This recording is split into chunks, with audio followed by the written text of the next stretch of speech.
Black Americans are about 13 to 14% of the population. Yes, about half of all prisoners are black. Exactly. So blacks commit more crimes than whites do. They commit more murders, they commit more arsons, they commit more kidnappings. For example, blacks are 13% of the population and they commit 58% of all the murders. That's not a war on drugs, that's a culture problem. What he means by blacks commit more crimes is in fact that African Americans are more often convicted of committing crimes in the United States than any other racial demographic. Shahid Bolsen gave an interesting response that is definitely worth looking at. At the end of this video, I would like to know your thoughts on what Shahid had to say in response to Charlie Kirk's comment about why black Americans commit more crimes, even though they make up only about 13 to 15% of the population. Before we get to Shahid's response, I want you to see a slightly longer clip of Charlie Kirk explaining his perspective on why black Americans commit more crimes. Take a listen. Black people are only 13% of the population, yet they commit 55% of the murders. Why? What percentage of blacks have a father around when they're raised? I'm not sure. 20%. So that's why you 80% of think it blacks is. do not have a stable father around. It is the most predictable way to end up in prison, end up as a murderer or a criminal. And why It's do not a you think that's racism a problem? It's not a white supremacy problem. It's a fact that black fathers impregnate women and they don't stay around with the women And that they have why- impregnated. Charlie Kirk, do you think that that happens more in the black community compared to others? It's threefold. Number one, we subsidize single motherhood. Number two, it's culture. It's accepted in the black community, and it so shouldn't it's be. culture. Okay. Don't take my I word see. for it. Read Thomas Sowell's own book on how black culture allows single motherhood to continue into a nanny state type practice. 75% of black youth are raised without a father in the home. 75%. Is that a bigger problem or not a bigger problem than whiteness, white privilege, or white supremacy?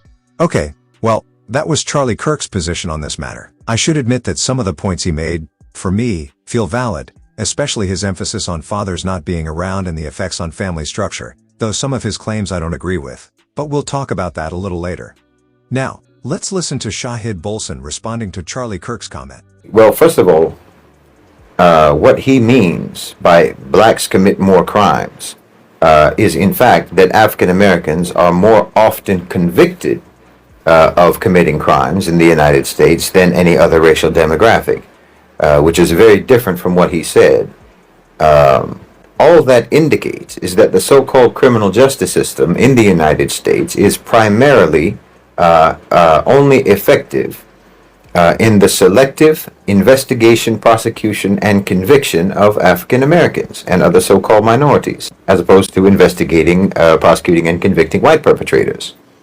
The statistics that he's citing are actually an evidence arguing racial bias in policing, in prosecution, and in trials. It's not an evidence of greater criminality along racial demographic lines, no. Rather, it's only the assignment of criminality that falls along racial lines. I mean, more than half of all violent crimes in the United States go unsolved, overwhelmingly the case in certain types of violent crimes. So we're not talking actually about a criminal justice system that works, that's actually effective, that's actually efficient, that actually does its job. What we have is a criminal justice system that disproportionately seems to only quote-unquote work when the perpetrators are not white. African American victims of homicide, by the way, make up most of the victims of homicide cases that go unsolved, whereas most homicide cases in which the victim is white, those get solved. In other words, crimes against white people are more likely to get solved than crimes against African American people or any other so-called minority group, a member of the global majority. And they're even more likely to get solved when the perpetrator of the crime happens to be African American. So in other words, if you're a white victim, you're more likely to get justice, and if you're a white perpetrator, you're more likely to escape justice. That's the system, and that's all that is evidenced by what he's saying.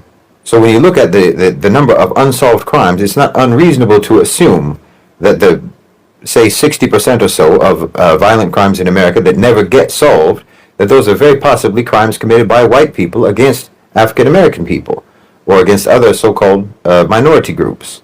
So rather than saying blacks commit more crimes than anyone else in America, it would be more honest to say that no one who commits a crime in America is more likely to be punished for that crime than an African American. And in fact, it's also more likely for an African American person to be wrongfully convicted of a crime of which they are accused. And it's more likely for them to even be punished for that, even when they have been proven innocent. And you can look at the case right now of Marcellus Williams. So the statistics that he's citing actually only substantiate the belief that the so-called criminal justice system in the United States is a major component of what you can call a systematic domestic ethnic cleansing program in America, being carried out against African Americans and other members of the global majority. That's all that is evidenced by the statistics that he's citing. And this, in fact, demonstrates a vastly greater degree of criminality than anything that he mentioned.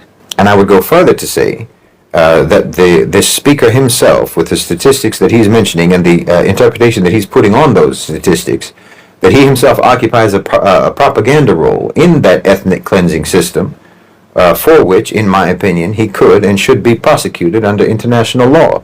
So I really would hope that people would take this more seriously and understand the gravity of what so-called minority groups, members of the global majority, what they are facing and what they are enduring, and the human rights violations that are committed against them in the United States, that you would take that more seriously, so that when you see someone who is clearly playing a propaganda role in support of what, again, does constitute an ethnic cleansing program in America, when you see someone who is occupying a role of propaganda in support of that system, normalizing that system, justifying that system, rationalizing that system, understand that this person is a criminal.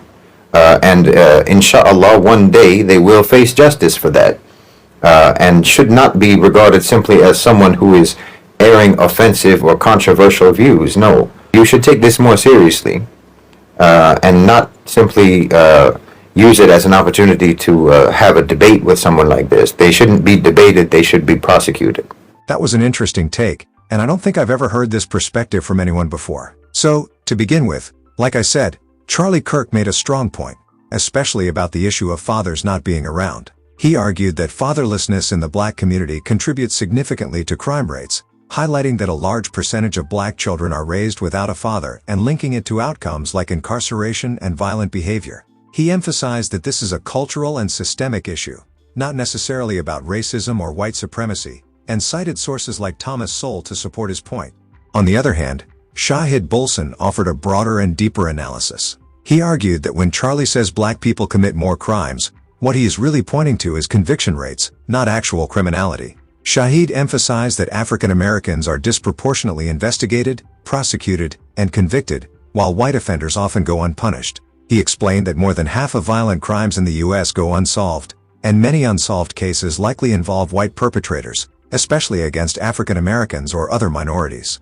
Shahid also pointed out that African American homicide victims make up most of the unsolved cases, whereas crimes involving white victims are far more likely to be solved. He highlighted that this systemic imbalance means African Americans are more likely to be punished, and even wrongfully convicted, than anyone else, citing cases like Marcellus Williams to illustrate the point.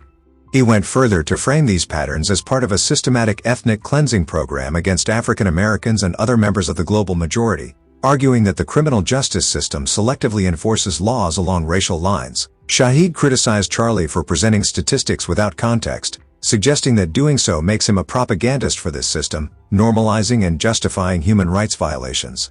He concluded that such actions are serious enough that those spreading misleading narratives about crime and race should not simply be debated. In his view, they should be prosecuted. At the end of the day, both Charlie and Shahid make points worth considering. Charlie emphasizes family structure and cultural factors, while Shahid focuses on systemic bias and injustice in law enforcement and the courts. Both perspectives are part of the conversation, and it's important to think critically about both sides. I would like to know which one you think made more sense. Let me know in the comments section.